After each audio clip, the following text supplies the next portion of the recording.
Je vous souhaite la bienvenue dans En cas de tracas. Ici, on parle d'alimentation émotionnelle, sans détour, sans tabou et toujours avec nuance. Je suis Julie Rojon, votre hôte, formatrice, autrice et spécialiste de cette thématique complexe. Ce podcast, je l'ai créé pour toutes celles et ceux qui veulent comprendre ce qui se joue dans leur rapport à la nourriture et aussi pour les pros qui les accompagnent. Parce que derrière ce que l'on mange, il y a ce qu'on ressent, il y a ce qu'on vit. Manger est un langage, apprenons à le décoder ensemble. Il y a des corps qu'on surveille, des corps qu'on compare, qu'on mesure, qu'on commente, des corps qu'on veut plus fermes, plus minces, plus discrets. Et puis il y a les regards, les injonctions, les publicités, les remarques à table, les tu devrais faire un peu attention, les c'est dommage, t'as un si joli visage. Très tôt, les femmes apprennent à se regarder de l'extérieur, à juger, à corriger, à s'excuser d'exister trop fort. On nous apprend à rentrer le ventre, à croiser les jambes, à faire moins de bruit, à être jolie, mais quand même pas trop. À manger léger, à sourire poliment, à accepter les compliments malaisants, même s'ils étaient comme s'ils étaient des cadeaux. Ah, je me le refais. À manger léger, à sourire poliment, à accepter des compliments malaisants, comme s'ils étaient des cadeaux. Ce conditionnement est partout, dans nos magazines, dans nos familles, dans nos salles de classe. Et aujourd'hui encore, en 2025, des millions de femmes se réveillent le matin avec ce sentiment confus, celui de ne jamais être assez. Pas assez mince, pas assez sportive, pas assez saine, ou peut-être trop grosse, trop visible, trop vivante. Mon invitée aujourd'hui a décidé de dire stop. Juliette, alias The Last Quiche, est thérapeute, militante et féministe. Elle décortique avec brio les injonctions faites au corps des femmes. Elle met des mots sur les malaises qu'on a trop longtemps ignorés. Elle ose parler de honte, de charge esthétique, de violence symbolique, sans détour, sans filtre, mais toujours avec intelligence et humour. Ensemble, on va explorer ce que ça fait profondément d'être une femme dans une société qui veut nous faire taire, nous lisser, nous contrôler. On va parler de ces voix intérieures qui nous jugent, de ces kilos émotionnels qui pèsent plus lourd que la balance. On va parler de résistance, de réappropriation, de sororité. Et peut-être que dans cette conversation, vous trouverez un souffle de liberté, un jeu tant merde intérieur, un espace pour vous dire « et si je m'appartenais enfin ?» Alors aujourd'hui, bienvenue dans En cas de tracas. Prenez une grande inspiration, on y va. Alors Juliette, je suis ravie aujourd'hui de t'accueillir à ce micro. J'avais envie de creuser avec toi une question que je trouve, un sujet que je trouve trop peu exploré. Finalement, qu'est-ce que ça nous fait, à nous les femmes, de vivre dans des corps qui sont constamment scrutés, contrôlés, jugés, parfois même haïs, et de trouver ça normal, banal, de ne pas s'en apercevoir? Et ce sujet, il m'intéresse particulièrement parce qu'on parle souvent du rapport à la nourriture, d'alimentation émotionnelle, de compulsion, et c'est ce que je fais aussi beaucoup dans ce podcast. Mais tant qu'on ne regarde pas le système qui pousse les femmes à se restreindre, à se corriger, à se conformer, eh ben en fait, on fait que tourner autour du pot, tourner autour du problème, et il nous manque une pièce du puzzle qui est extrêmement importante. Et c'est pas une question juste d'image, c'est vraiment une question de valeur, de contrôle social, de regard patriarcal qui est incorporé. Et c'est un élément, moi, central que j'aborde dans ma formation, et je remarque que malheureusement, c'est l'angle mort des thérapies, actuelles qui sont spécialisées en alimentation émotionnelle, des accompagnements, qui sont spécialisés dans les troubles alimentaires. Et ce que tu proposes et ce que je souhaite proposer aujourd'hui à travers notre discussion, c'est finalement une autre voie.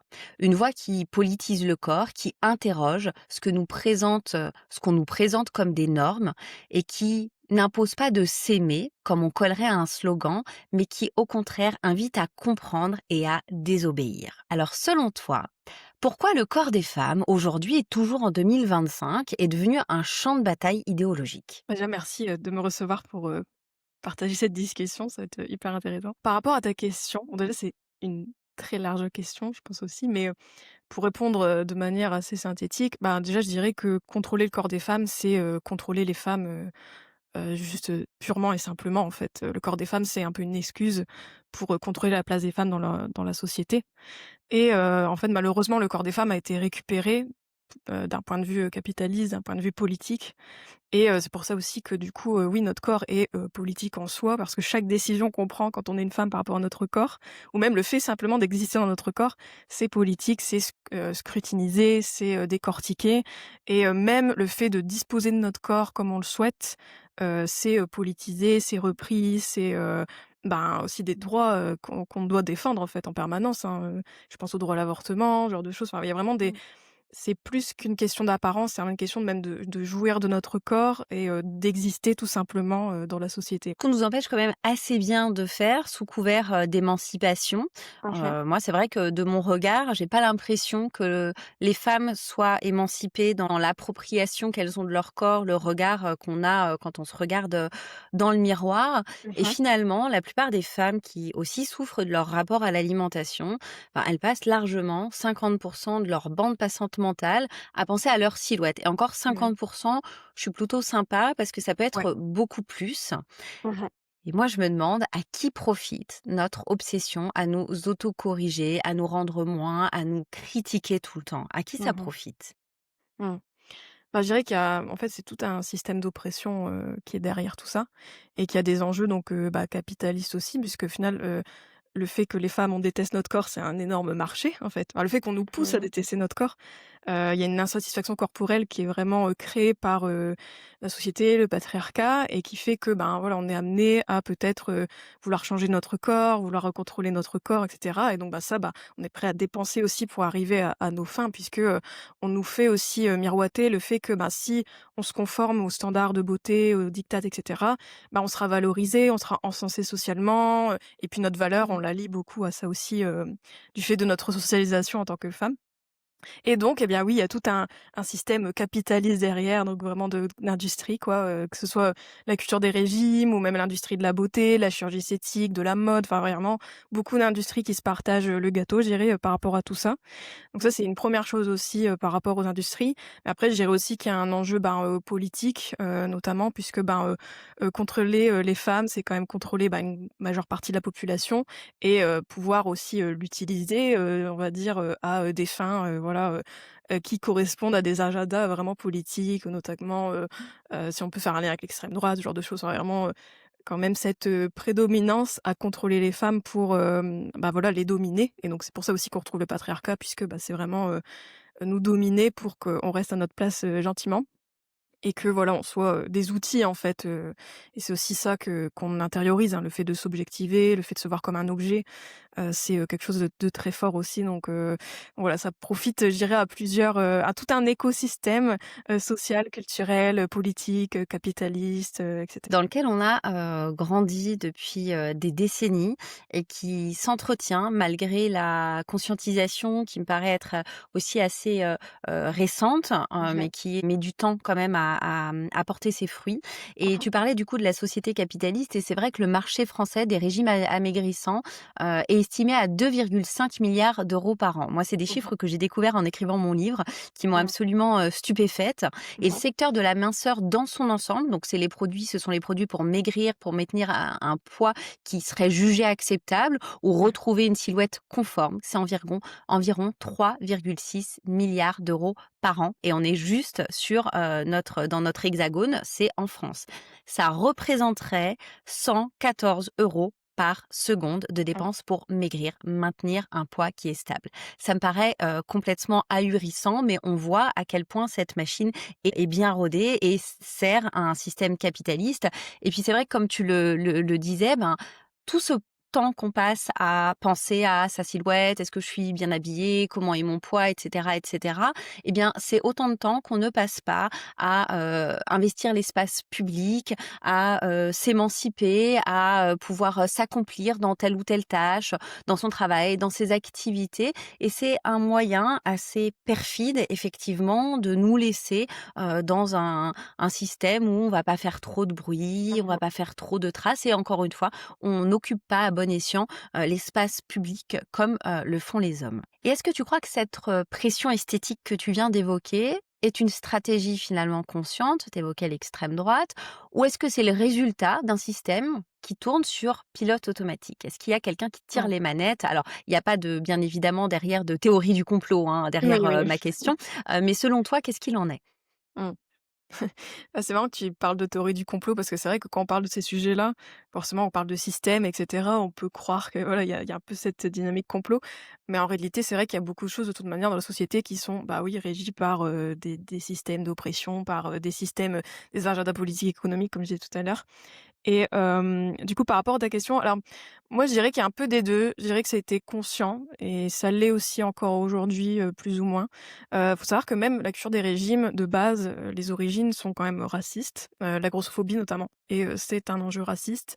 Quand ça a commencé, voilà, un peu plus la version hygiéniste du corps, grossophobe et cetera, c'était quand même pas mal dans les années, 20-30, donc c'était un peu la société, il y avait une sorte de voilà, encore de colonisation et cetera, enfin voilà. Et tu encore dans ces schémas-là de hiérarchie des corps et en fait, ça s'est fait aussi à travers le prisme de la minceur puisque, bah, la minceur, c'est souvent associé au corps blanc, par exemple, alors que, Mmh. bah, le corps gros, plus gros, ça va être plutôt associé au corps noir. Donc il y a vraiment un agenda déjà raciste de base, même de Mmh. la culture des régimes, dont on parle peu parce que je pense que c'est un sujet, ben, je pense que beaucoup de gens sont pas à l'aise forcément avec, cette idée-là, mais par rapport à ça, je veux citer le livre de Sabrina Strings, qui est, une militante et qui parlait de, donc Fearing the Black Body, c'est-à-dire d'avoir peur du corps noir. Elle donc elle parle de cette, de la grossophobie comme, une peur du corps noir. Donc il y a quand même un agenda donc raciste déjà de base et ensuite aussi, bah, forcément il y a l'agenda un peu, comme je disais, patriarcal, quand ça a été aussi défini puisque, bah, oui, comme tu dis, c'est hyper perfide parce que les femmes, en fait, on contrôle, le fait de contrôler leur corps, bah, ça fait qu'elles-mêmes, bah, du coup, mine de rien, quand elles contrôlent sur leur alimentation, elles contrôlent leur énergie. Du coup, elles sapent leur énergie, elles sapent, voilà, elles se même leur estime d'elles-mêmes. Au final, si on la relie à leur corps, bah, forcément, surtout si c'est dictats qui sont toujours en train de changer, qui sont jamais assez, au final, on se sent toujours jamais assez quand on est une femme et qu'on se conforme, bah, voilà, forcément notre estime de nous est assez faible aussi également. Enfin voilà, donc tout ça, c'est quand même des choses qui ont été, définies, plus ou moins, on va dire et notamment par le patriarcat. Donc des normes qui sont, oui, depuis des décennies, voire, même quasiment des siècles, hein, presque, on peut même porter parler de ça. Hem et maintenant je dirais que, donc c'est encore, bah, comme je disais tout à l'heure, le corps des femmes bah, c'est politique en fait et on l'utilise toujours à ces fins-là aussi également. Donc moi, je dirais qu'il y a encore quand même ce truc de, un peu conscient, mais tu as raison aussi quand même sur le fait que, je pense aussi c'est un système qui tourne, en autopilote dans le sens que nous, en fait, typiquement, donc les gens qui ne sont pas forcément à la tête de tout Mmh. ça, qui sont pas forcément, dans les hautes sphères et cetera, en tant que citoyens, typiquement, bah, notre socialisation, que ce soit en tant que femme, mais aussi en tant qu'homme, hein, ça faut le dire aussi que les hommes, bah, souffrent du patriarcat et ont aussi intériorisé beaucoup le patriarcat, même dans leur, propre, comportement, genré, je dirais. Enfin bref, mais du coup Mmh. ça fait qu'au final, tout le monde, on est un peu des relais du patriarcat, même malgré nous.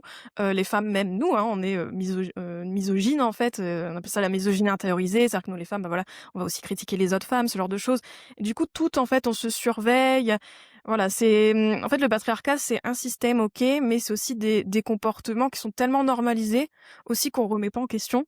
Même si on peut faire le lien avec la grossophobie, là, on en parle un peu plus, ces derniers temps, mais quand même, ça reste quelque chose de, bah, mine de rien, quand on en parle, déjà les gens peuvent se vexer en se disant: «Mais non, moi je suis pas grossophobe», ce genre de choses, tellement qu'on a, intériorisé en fait le fait, bah, de l'être et de le dire et de même de donc là je fais le lien avec la grossophobie, mais même le corps des femmes, on a appris en fait à le juger, à commenter et cetera. C'est tellement ancré que même nous, en fait, on tourne en autopilote par rapport à ça et même, bah, voilà, nous les femmes en plus, au vu de notre socialisation, bah, nous-mêmes on tourne en autopilote, même si on comprend, même si on peut, des fois, bah, oui, déconstruire certaines choses, mais pas forcément, l'appliquer, ce genre de choses, quoi. C'est vraiment très ancré tout ça aussi. Mmh, donc c'est un système finalement préétabli qui perdure malgré Ouais. nous parce qu'effectivement, je te rejoins. Je pense moi qu'à Mmh mh. moins qu'on ait fait un travail de déconstruction, absolument incroyable, je pense Mmh. qu'on est tous grossophobes. On a Mmh. tous de la grossophobie internalisée. Je Ouais. vais donner un exemple très perso. Si demain je prends 40 kilos, Est-ce que je me sentirais bien dans mon corps? Est-ce que je me sentirais, légitime à aller dehors, à occuper l'espace public? Honnêtement, la projection que j'en fais aujourd'hui, je dirais non. C'est en ça que je me juge aujourd'hui, grossophobe et je trouve ça Ouais. absolument détestable Ouais. par ailleurs. Mais Ouais. finalement, je crois qu'on a tous intériorisé ces sortes de, injonctions qu'on prend finalement, pour des normes et qui sont, importantes, à déconstruire. Et ce que Ouais. je trouvais très intéressant dans ton discours, c'est que tu expliques vraiment ce que c'est le patriarcat. Quand on aborde ce genre de questions, c'est un peu, les femmes contre les hommes. Non, Mmh. c'est l'histoire d'un système qui finalement imprègne autant les femmes que les hommes Ouais. et par ailleurs, qui est-ce qui juge le plus souvent le corps des femmes? Moi, j'ai l'impression que les femmes jugent énormément le corps des femmes. Les hommes, bien évidemment aussi, mais c'est finalement tout un système qui, Mmh. nous a été appris, qu'il s'agit de déconstruire, au fil du temps. Et quand tu parles justement de charge mentale esthétique, pourquoi c'est un concept qui est si peu nommé, alors qu'il structure à travers, tous les exemples que tu as donnés, qui est que cette charge mentale structure notre vie de femme? Bah, je dirais déjà, bon, peut-être en ce moment, enfin après moi je suis dans ma bulle, anti-culture des Mmh. régimes, du coup j'ai l'impression qu'on en parle un peu plus de culture des régimes. Et je pense qu'on a assez, enfin pas encore assez, mais je veux dire, on a déjà commencé à déconstruire la culture des régimes, à en parler, à nommer l'injonction, à la minceur. Typiquement l'idéal de minceur, c'est quand même quelque chose qu'on entend souvent, je pense que tout le monde a conscience de ça. Par contre, je trouve qu'on alors c'est mon avis, mais je pense qu'on s'attelle pas au big boss, je dirais, de tout ça qui est, quand même, bah, en fait, la beauté et les standards de beauté au final. Parce que la minceur, pour moi, c'est quand même un critère de beauté parmi d'autres et c'est ça aussi qui fait que c'est une oppression, vraiment, enfin, pour moi, je trouve que la beauté, c'est une oppression. Le concept de beauté, la construction sociale de la beauté, puisque, bah, c'est, en fait, oui, il va y avoir la minceur, mais il va y avoir aussi l'agisme, le fait qu'on lutte contre notre âge, contre les signes de l'âge et cetera. Il va y avoir même, l'aspect de notre peau, il va y avoir tout aussi, le côté skincare, ce genre de choses. Enfin, en fait, tout ça, mine de rien, c'est, bah, un peu le, ouais, le des pans différents de la même oppression que quand même l'oppression à la beauté et le fait que les femmes, en fait, on est vraiment définies par notre apparence et que les femmes, on apprend à plaire, à toujours, bah, oui, rechercher, l'aval, l'acceptation des autres et cetera et notamment ça passe beaucoup par, notre corps et notre, bah, oui, notre esthétique, notre apparence et chose que, bah, typiquement, quand on voit un homme, ben, les hommes, ils ont moins quand même cette charge mentale, ouais, esthétique quand même et de toute façon, c'est voilà, il y a pas tout un marché aussi qui les sert aussi de Mmh. ce point de vue-là, même si ça commence à venir. Mais voilà, c'est vraiment, en fait, je pense que ouais, peut-être que c'est quelque chose, bah, mine de rien alors après ça, c'est un avis que j'ai, mais je pense aussi que, ne pas s'atteler à la beauté, disons, frontalement, je pense que c'est aussi parce que, ben, au final, les femmes, on nous fait croire aussi que, c'est nous qui décidons, d'adhérer à des pratiques, par rapport à la beauté. Par exemple, on va dire, bah, en fait, même prendre soin de soi en général, on va dire, bah, prendre soin de soi, c'est quoi? C'est, se maquiller, machin, tout ça et cetera. Alors qu'en réalité alors je juge pas les pratiques en soi, on peut le faire et cetera, pas de problème, mais je veux dire, c'est quand même des choses qu'on nous a vraiment, mis dans le crâne plus que les hommes. Typiquement, les hommes ne se maquillent pas pour eux, par exemple, en fait. Il y a vraiment ce truc de les femmes pour prendre soin de nous, c'est vraiment lié à notre apparence pure et donc ça, ceci, c'est quelque chose, bah, à déconstruire plus ou moins, mais voilà, c'est aussi, en fait, on nous a fait tellement croire que c'était des choix, en fait, aussi, toute cette charge mentale esthétique, que c'était des choix Mmh. conscients qu'on fait parce qu'on aime faire ça, alors qu'en réalité, il y a quand même des choses qu'on fait parce que, bah, on nous a appris à faire et bah, on n'ose pas trop remettre en question et en même temps, c'est difficile, mais voilà, en tout cas, Mmh. c'est un peu mon avis sur cette question. Ou alors on n'a même pas la possibilité de remettre tout ça en question puisque finalement c'est un automatisme. Moi, c'est vrai Ouais. que, d'un point de vue très perso, ça me choque quand je vois des petites filles, qui à 5 ans, s'amusent à mettre du rouge à lèvres et Mmh mh. du vernis à ongles. C'est vrai que je me dis: «Bon, bah, je comprends cette, envie peut-être un peu de se déguiser, d'imitation et Mmh. cetera» et en même temps, avec un vraiment en faisant un pas de recul, je me dis: «Mais qu'est-ce qu'on est déjà en train de transmettre Ouais. à, des petites filles, de 5 ans?» Voilà. Ouais, c'est ça. Ouais, ouais. Bah, surtout que en fait, l'industrie de la beauté, enfin la beauté, le concept, au final, c'est beaucoup le côté que les femmes, notre corps n'est pas assez et qu'on doit le corriger. En fait, notre état naturel n'est pas accepté dans la société. Voilà, et on peut même parler de l'épilation, ce genre de choses. Enfin, c'est vraiment quelque chose qu'on intègre très jeune quoi, ce côté que notre corps, il est pas assez, il est pas bon et Il que, doit être changé. comparé, Mmh. ouais, voilà, on doit le changer forcément, en fait et d'ailleurs, Mmh. c'est un peu la lutte constante des femmes, au final, par rapport à leur corps, c'est toujours le changer. Puis même quand on le change, on n'est pas contente, et puis on nous fait des remarques aussi, enfin, voilà et tout ça, c'est vraiment, systémique, quoi. C'est pas, individuel, pur, quoi. Ouais, c'est vrai et on pourrait parler, ajouter aussi dans toutes ces industries qu'on n'a pas citées, c'est tout Ouais. ce qui est attrait à, la chirurgie, Ouais. esthétique, à toutes les pratiques qui vont faire que, on va perdre du poids, on va, finalement, se modeler et modifier son corps qui n'est, jamais assez. Ouais. Et d'un autre côté, bon, je fais exprès Ah oui, une oui. question un petit peu piquante sur, le positive que je trouve, par ailleurs une, super mouvance. Mais Mmh. finalement, le revers de la médaille, j'ai la sensation qu'il y a un peu aussi une injonction à s'aimer, absolument, tel qu'on est. Est-ce que c'est pas une nouvelle, manière aussi de garder le contrôle, sur nos corps, cette, Mmh. injonction à s'aimer? Ah ouais, oui, je trouve que, ben, déjà, ouais, de cette injonction à s'aimer, enfin, s'aimer déjà de base, d'aimer notre corps à 100 déjà, je pense que c'est largement, comment dire?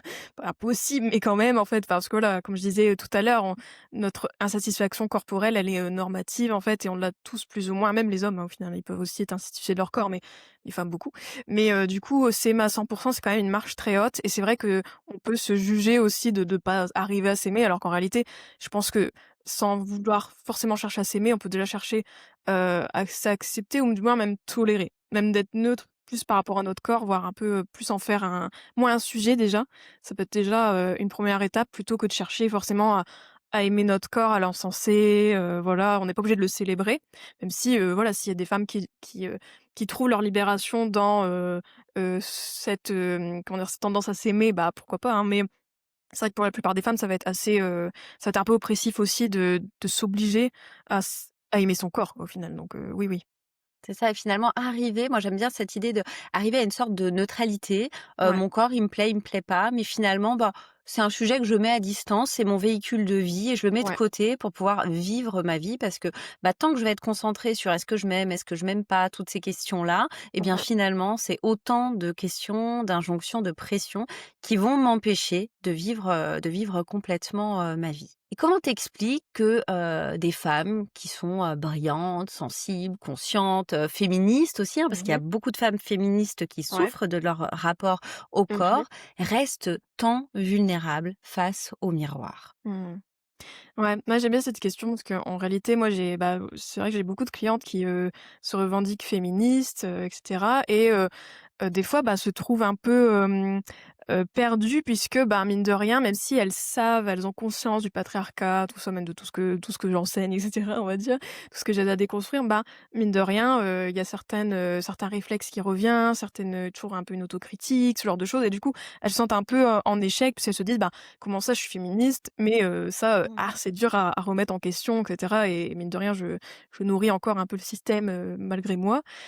Et en vrai, moi, je dirais que, bah, déjà, en fait, c'est tellement ancré tout ça et ça veut pas dire qu'on est lucide sur quelque chose que, on peut empêcher ces manifestations, en fait, dans l'idée.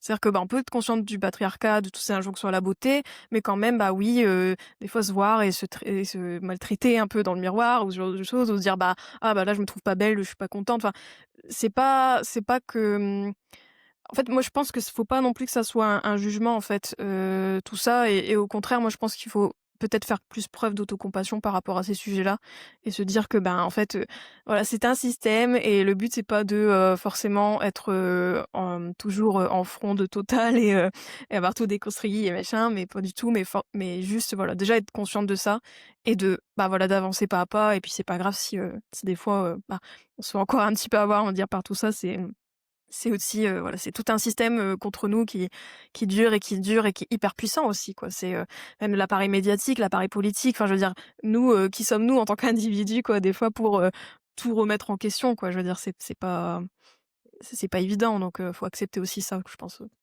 Ouais, c'est bien normal que parfois il puisse y avoir une dichotomie entre, Ouais, des valeurs, des convictions qui sont très fortes et puis je me regarde devant le miroir et là, en fait, j'ai une pensée automatique donc qui est pas le fruit ouais, d'un raisonnement conscient, mais qui est, ouais, bah, je sais pas, «Tu trop grosse» et ouais. cette pensée automatique, elle est le fruit d'un schéma cognitif, d'un système de pensée qui est ancré depuis très longtemps et qui peut nous rattraper parce qu'il peut être réalimenté par ailleurs avec tu parlais du système médiatique, politique et cetera, par des messages que je vais Mmh mh. recevoir, que je vais pas forcément conscientiser, mais que mon système va prendre pour argent comptant et à ce Mmh. moment-là, ça revient sur le devant de la scène quand je me regarde devant le miroir Ouais. et d'ailleurs peut-être qu'un des moyens de se sortir de ces pensées automatiques, eh bien, c'est très simplement de faire de la restructuration cognitive. Mmh mh. Quand arrivent ces pensées-là, eh bien, en fait, je peux apposer des pensées alternatives qui, là, émanent de mes convictions. On le fait le plus souvent par écrit, hein, parce que le traitement cérébral n'est pas le même. Et Ouais, ouais. plus je vais le faire, eh ben, en fait, plus je vais réussir à me sortir de Mmh mh. ce grand écart entre, bah, voilà, mes convictions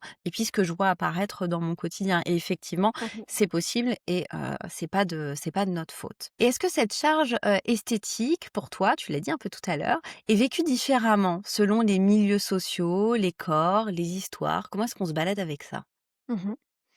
Ouais, ouais, je dirais que, ben, déjà chaque femme, a un vécu différent par rapport à toutes ces injonctions-là et même en tant que femme, même si, voilà, on parle de la grande catégorie des femmes, mais en réalité, bah, c'est, sont même le féminisme en général est on peut dire est intersectionnel. C'est-à-dire qu'il y a aussi, on prend en compte toutes les femmes dans leur vécu et souvent, bah, oui, une femme noire, par exemple, n'aura pas le même vécu par rapport à la beauté, par rapport, aux attentes sur le corps qu'une femme blanche typiquement ou enfin voilà, il y a quand même aussi, tous ces enjeux-là qui peuvent aussi, influencer la façon dont on voit notre corps, comment on le perçoit, comment il est perçu par la société et du coup les injonctions peuvent aussi, s'accumuler, se combiner et cetera. Donc, oui, chaque femme, navigue aussi différemment par rapport à ça et n'a pas les mêmes oppressions aussi par rapport à son physique, son apparence, comment elle se vêtit, et cetera, quoi. Et moi, ce que j'observe, là, c'est plutôt une observation clinique que je Ouais. perçois en séance. Mmh. C'est, j'ai la sensation que le milieu bourgeois, Ouais. français, va vraiment, faire la promotion du, très peu manger. Les femmes picorent, elles doivent être, des fils de fer, un peu comme des brindilles Mmh. et vraiment, j'ai l'impression qu'il y a quand même, une grosse différence socio-culturelle Ouais. sur l'oppression, sur les Mmh. normes sociales qui sont, imposées, et qui sont de l'ordre de voilà, de la minceur, en tout cas du Mmh. de l'aspect corporel de la personne. Qu'est-ce que tu en penses? Ouais, bien sûr, oui, oui. Bah, c'est vrai que en fait, le faut se dire que le corps mince, donc non seulement il y avait la hiérarchie des corps, racistes comme j'ai dit tout à l'heure, mais il y a aussi une hiérarchie des corps, d'un point de vue, économique, en fait. Enfin, être mince quand on est, justement ça en fait, c'est ça qui est assez, quand on regarde, si on peut faire un rétro rétropédalage par rapport à l'histoire.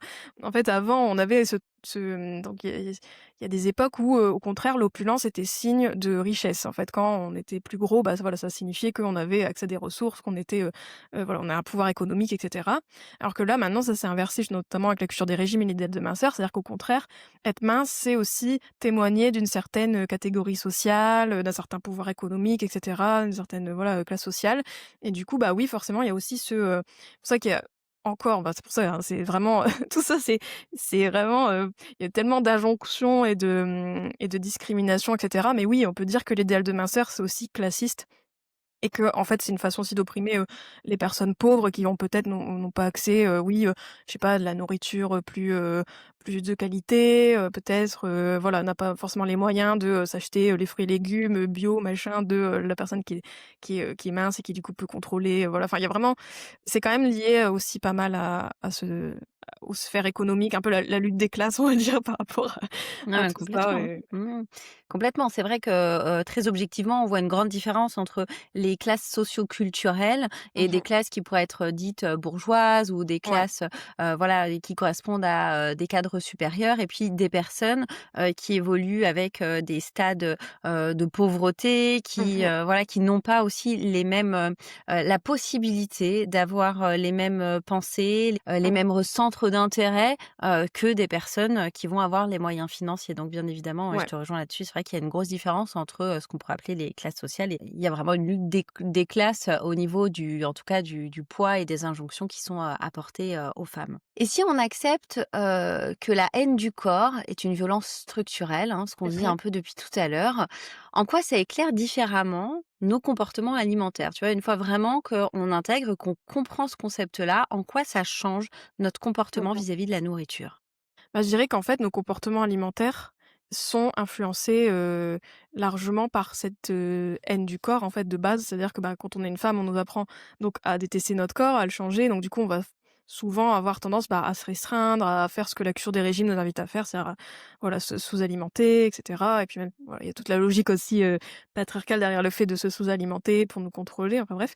Et du coup, quand on déconstruit, moi, je pense que, Hem, ça permet de prendre du recul justement par rapport aux injonctions qu'on a internalisées et notamment par rapport à notre propre appétit, nos propres envies, même le fait d'écouter sa faim.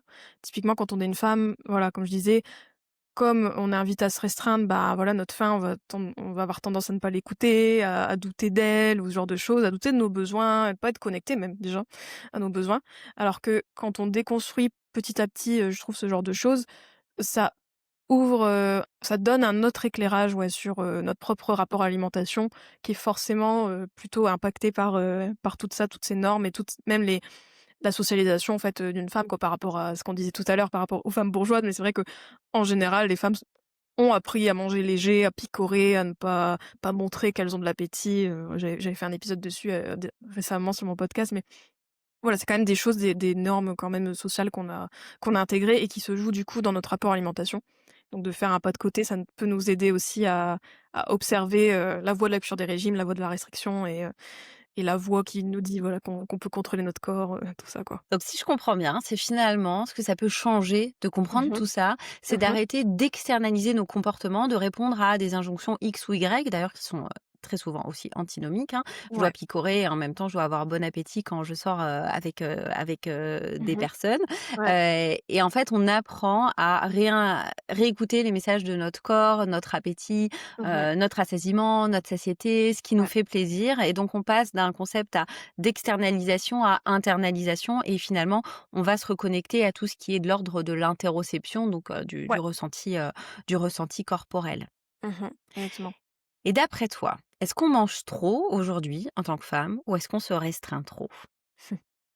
Moi, je dirais qu'on se restreint trop. Je pense que, au final, bah, il suffit de voir la culture des régimes, en fait, et comme je disais tout à l'heure, même juste avant, hein, le fait que, les femmes, on nous apprend à manger léger, à toujours, en fait, se contrôler, à donner le change par rapport à ce qu'on mange et cetera. Et ça, c'est tellement ancré que, c'est même, depuis, il me semble qu'il y a une sociologue qui avait, ouais, c'est ça, notamment dans le livre, Mangeuse de Lorraine Malka. Il y a la sociologue Anne Dupuis qui dit que au final, les femmes, notre appétit est modéré depuis, l'âge de 3 ans ou de 6 ans. On intègre ça, en fait, le fait on doit moins manger et cetera. Et donc comme c'est quelque chose qu'on trimballe un peu pendant toutes nos années de vie, je pense que, ouais, quand on est socialisé femmes, on a quand même tendance à, se sous-alimenter, à se restreindre et donc, ouais, à cette logique de restriction et même si, la société nous fait toujours, croire qu'on mange trop, alors que moi je pense que en réalité, s'il y a des moments où on peut manger trop, c'est, beaucoup dû à la restriction. De toute façon, on le voit d'un point de vue comportement alimentaire, c'est souvent ça qui revient, en fait, hein, même les compulsions. Il y a plein de facteurs, qui déterminent ça, mais il y a quand même beaucoup le côté de que, bah, voilà, on s'est restreint ou on n'a pas écouté nos besoins, même émotionnels d'ailleurs, pour revenir à ton expertise. Mais du coup, forcément, en fait, on est toujours dans cette logique de restriction, de, frustration, hem, ouais, de domination un peu par rapport à notre corps et nos besoins et du coup, bah, voilà, on est dans cette logique de plus, ouais, de restriction que de manger forcément trop, quoi. Si on mange «trop» entre guillemets, c'est souvent qu'il y a eu du moins, derrière, enfin, je veux Ouais, dire c'est avant. parce qu'on s'est trop restreint que finalement derrière on va trop manger parce que, Ouais, bah, on est affamé ou qu'on n'a pas répondu à ses besoins, ses c'est ça. envies, émotionnelles et c'est bien souvent, hein, moi ce que j'enseigne finalement en termes de nutrition, le Mmh. grand truc à retenir, c'est finalement on ne mange pas assez et c'est Ouais, probablement c'est ça. ça qui Ouais, déclenche ouais, des envies, des compulsions. Les régimes, c'est intenable. Moi quand j'entends, «Vous avez le droit à un écart, par semaine», déjà rien que le mot écart est problématique ouais, de quelque chose, de sucré, bah, en fait, forcément, plus on a d'interdits, plus on va désirer ce qui est interdit. C'est c'est ça. absolument humain, donc voilà. Je Mmh te mh. rejoins, complètement là-dessus. Maintenant qu'on a, compris, tout ce qui se joue au niveau, structurel, Mmh. si on devait désobéir, à ton Ouais. avis, par quoi on pourrait commencer? Mmh. Ah moi je dirais, alors c'est une action que moi j'aime bien donner parce que je trouve que même quand on galère à le faire, ça en dit beaucoup. C'est, déjà, bah, de revoir notre relation à la balance et à la pesée, Mmh. en général. Parce que ça pour le coup, c'est quand même, le truc le plus oppressif qu'on peut faire quand on est une Mmh. femme. Enfin, une des choses qu'on fait sans s'en rendre compte et qui est hyper, normalisée, le fait de se peser tous les jours et cetera. Et je trouve que, bah, désobéir, ça peut déjà passer par là, pas forcément arrêter du jour au lendemain, mais déjà revoir, déjà s'interroger sur pourquoi je me pèse en fait et quelles émotions ça me provoque et est-ce que ça m'aide dans ma vie? Est-ce que ça me soutient cette action-là déjà? Et de voir aussi même l'influence ça a sur nos comportements. Déjà d'observer, ça peut être bien. Mais aussi pourquoi pas Mmh. peut-être tenter de réduire et de voir ce qui se passe aussi, est-ce que ça nous met, dans une anxiété, une angoisse totale de réduire ou même d'arrêter, enfin voilà, je trouve que c'est, pour moi la balance c'est quand même un outil, ouais, d'oppression quand même plus ou moins, assez fort, pour les femmes. Et du coup déjà, ouais, ça peut être une première piste, je dirais Très pour, importante. commencer à découvrir, ouais. Ouais, qui est primordial parce que finalement la balance dans nos comportements, dans notre rapport au corps, c'est un facteur de maintien énorme et c'est Ouais. vrai qu'il y a beaucoup de personnes, peut-être qui nous écoutent, qui se pèsent une fois par jour, une fois par semaine, plusieurs Mmh fois mh. par jour et pour qui Mmh. c'est une obsession et Mmh mh. tu l'as dit, je le redis encore, finalement à chaque fois qu'on se pèse, le chiffre qu'on va voir sur la balance va influencer la façon dont on va se voir dans le miroir et à Mmh 500 mh. grammes près, ça peut changer. On peut Ouais. passer de: «Je suis, absolument superbe, je suis en mode Beyoncé et c'est magnifique» à je ne suis, voilà, mon corps me déplaît énormément alors qu'en très objectivement, en 500 grammes, il c'est pas passé grand-chose. Hein. Enfin, en tout Mmh cas, il mh. doit y avoir un changement de mon corps qui est, absolument, inexistant et pour autant, ça atteint la façon dont je vais me percevoir, ça atteint aussi mon estime personnelle et Ouais. remettre du pouvoir dans les mains d'un objet, Mmh mh. électronique Ouais, peut poser question. Moi, je serais un clairement. peu plus radicale que toi. Je trouve que c'est très intéressant effectivement de se poser des questions, dire qu'est-ce qu'on en fait, et cetera. Moi, mon choix, il serait plutôt radical. Ouais. Mettez, la balance en vacances chez quelqu'un ou bien libérez-vous et mettez-la à la poubelle. Si c'est pas possible de se peser, par exemple, une fois par Ouais. mois, si, voilà, Ouais, ouais, ça vous carrément. fait Oui, du oui. bien. Carrément, moi je dirais réduire ou arrêter, totalement, mais Mmh. c'est vrai que déjà, si c'est trop Mmh. anxiogène, déjà Voilà, step by step. voilà, c'est ça. Et tout à l'heure, tu parlais de justement le prendre soin de soi. Ouais. Tu vois, tu disais finalement prendre soin de soi, ben, c'est, une charge aussi, esthétique. Est-ce que c'est possible pour toi d'aller dans le prendre soin de soi, sans pour autant tomber dans cette, logique, dans cette charge mentale liée à l'esthétisme? Ouais, ouais, oui, oui, moi je dirais, bah, totalement en fait. Bah, justement, c'est ça qui permet qu'on prenne soin de soi véritablement. C'est peut-être de sortir un peu plus cette logique esthétique parce que ce soit prendre soin de soi, de son corps aussi, on peut très bien, typiquement si on prend l'exemple du sport, l'activité physique, souvent c'est très lié à l'esthétique, dans nos sociétés, hein. On Mmh. fait, un sport pour avoir un certain corps, même une certaine musculature et cetera. Alors qu'en réalité, voir comme ça cette pratique typiquement, bah, ça nous enferme encore dans une logique de performance, de contrôle du corps et puis si notre corps il change pas alors qu'on a fait autant de sport, on va avoir un peu ce truc méritocratique de se dire: «Non mais c'est pas normal, j'ai fait autant d'efforts» et cetera. Enfin, du coup ça pervertit beaucoup notre rapport à l'activité physique, alors que l'activité physique en soi, on a besoin de bouger, on a besoin de mouvement. Moi j'aime bien parler de mouvement, en alimentation intuitive on parle de ça, de mouvement bienveillant et ça permet vraiment de prendre soin de soi parce que si on enlève cette, volonté esthétique, ce désir esthétique, ben, peut-être qu'on va en faire même plus limite ou du moins plus régulièrement ou on va le faire d'une manière totalement différente. On va peut-être écouter son corps pour choisir la pratique qu'on veut faire et cetera. Enfin et là, on arrive vraiment à prendre soin de soi, en fait, plus que, si on attend certains physiques et ça peut être pour, beaucoup de choses, hein, dans notre vie, hein. Si on lâche un peu le côté, esthétique et contrôle du corps, mais contrôle du poids, juste ça. Bah, déjà ça, je pense ça ouvre le champ des possibles sur, toute nouvelle manière de prendre soin de soi qui est bien moins oppressive et qui est bien plus respectueuse en fait de soi, en général. Finalement, ce qu'on change, c'est la lunette, c'est la Ouais. perception qu'on va avoir de la réalité, c'est quel est mon objectif à travers là, ton exemple est super de la pratique sportive. Mmh mh. Bah, en fait, je fais du sport parce que, ça me fait du bien, parce que je me Voilà. sens bien, parce que, je me sens forte, parce que ça me donne de l'énergie, Mmh mh. parce que, ça fait du bien à ma santé mentale versus je fais du sport pour contrebalancer, des écarts que j'aurais pu faire, pour, maintenir un Ouais. poids, qui est stable et Mmh mh. finalement en faisant potentiellement exactement la même chose, la sensation, ce que je vais ressentir va être diamétralement, opposé. Ouais, tout à fait, ouais. Donc finalement, on peut prendre soin de soi en faisant, probablement à peu près les mêmes choses qu'on fait aujourd'hui, si Ouais. ce n'est qu'il y a peut-être, des ajustements, à faire, en entendant aussi notre conversation. Mmh. Mais je vais pouvoir le faire avec une optique qui va être différente. Ouais, c'est ça, c'est un autre état d'esprit, en fait, par rapport à tout ça. Donc Mmh. c'est ouais, c'est tout un changement, ouais. Ouais, et finalement, à travers ce changement aussi, on accepte d'arrêter de se surveiller, peut-être Mmh derrière aussi de se comparer, qui va être un gros facteur, de maintien. Et mh. ça, bah, c'est déjà un bel acte, militant et un bel acte, féministe. Ouais, totalement. Et bon, j'imagine que dans toutes les personnes qui nous écoutent, il y a beaucoup de femmes. J'ai l'impression que dans mon audience, quand même, il y a beaucoup de femmes et il doit y en avoir beaucoup qui se sentent enfermées dans le regard des autres, qui est oppressif, oppressant, tu l'as dit tout Mmh à l'heure. Tu leur dirais quoi pour qu'elles commencent à s'en libérer? mh.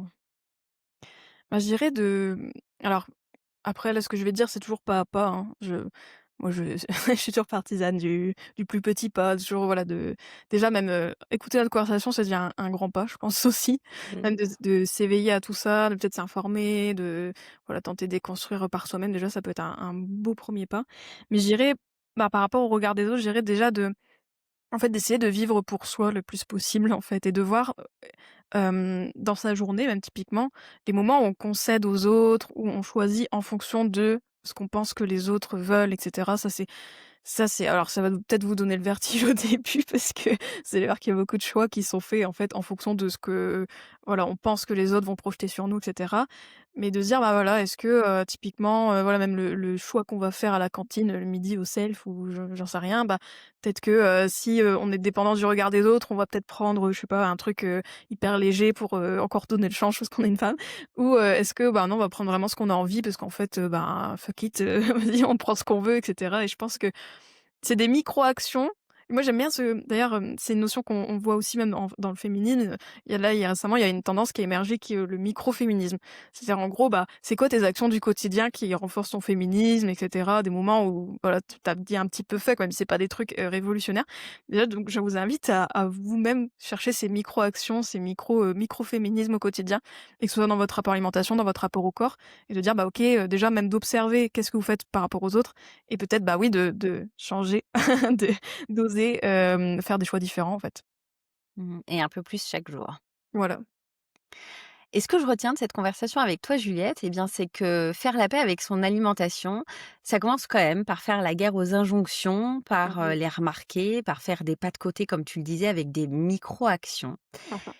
Et si vous nous écoutez et que vous en avez marre de vous juger dans le miroir, de manger vos émotions en cachette, de vous demander sans cesse si vous êtes trop, si vous n'êtes pas assez, eh bien, je crois que ce que dit notre conversation, c'est que on vous invite à explorer, à vous révolter Mmh. et peut-être à rejoindre le travail que nous proposons chacune pour transformer la honte en conscience et la surveillance en liberté. Alors, merci beaucoup, Juliette, d'avoir dit tout haut ce que beaucoup pensent et ressentent tout bas. Pour les personnes qui nous écoutent et qui ont envie d'en savoir plus sur toi, sur ce que tu proposes, où est-ce que je peux les rediriger? Alors déjà, j'ai un site internet, ça s'appelle thelaskiche.fr tout simplement, où on peut retrouver, bah, voilà, ma newsletter, mon blog, il y a plein de ressources aussi, gratuites, dont mon podcast Reset ton assiette et puis aussi, je suis pas mal présente sur les réseaux, notamment sur Instagram, donc pareil, thelaskiche, voilà, pour, découvrir mes posts, mon approche et tout ça, quoi, tout ce joyeux univers. Super, et ben, je mettrai tout ça donc dans les notes, de l'épisode. Je te remercie sincèrement encore pour cette, conversation et puis je te dis à Merci Julie. bientôt. À bientôt. Je vous remercie sincèrement d'avoir écouté cet épisode d'En cas de tracas. Si vous êtes professionnel ou que vous êtes en projet de reconversion et que vous souhaitez aller plus loin, ma formation Accompagner et créer sa propre méthode en alimentation émotionnelle est là pour ça. Vous trouverez le lien dans les notes de l'épisode. Et si le contenu vous a parlé, pensez à le partager ou à laisser un avis. Je sais, ça peut être pompeux d'entendre ça à chaque fois, mais ça compte vraiment beaucoup pour faire passer le message et pour permettre à ce podcast d'acquérir de la visibilité.